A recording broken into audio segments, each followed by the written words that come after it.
बिस्मिल्लाहिर्रहमानिर्रहीम। तुसी वेख रहे हो मनी टीवी ते मैं मलक मुनीर हुसैन।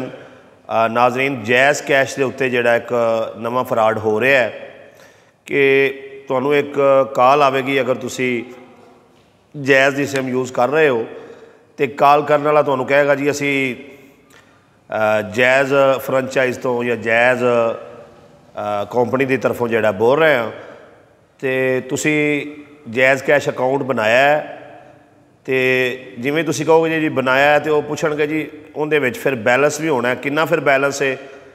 अच्छा, कोई तो उत्थे बैलेंस दस देंदे ने, कोई नहीं दसदे है। उस तो अगली गल ये करदा है जी तुहानू 2 दिन पहले मैसेज करके दस्सिया गया सी कि तुहाडा जिहड़ा जैज़ कैश अकाउंट है वो बंद किया जा रहा है, तुसी हुण अकाउंट नू बंद रखना चाहते हो या उन्होंने ऑन रखना चाहते हो।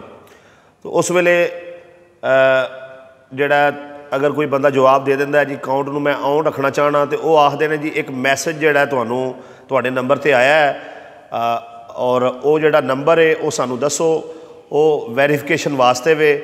तो उस तो बाद जिहड़ा तुहाडा अकाउंट जिहड़ा वो दोबारा ऑन हो जाएगा। हालांकि तुहाडा अकाउंट जिहड़ा वो पहले ही ऑन हुंदा है और एक ये फ्रॉड कॉल हुंदी है। अगर तुसी उन्हां नू वो जिहड़ा वैरीफिकेशन नंबर है वो दे दिता तो तुहाडे जैज़ कैश अकाउंट जितने पैसे ने सारे के सारे जिहड़ा वो चोरी उस वक्त हो जाएंगे, क्योंकि उस कोड के चंद जिहड़ा ना सैकंड हुंदे ने, अद्धा मिनट या 1 मिनट उसका टाइम हुंदा है।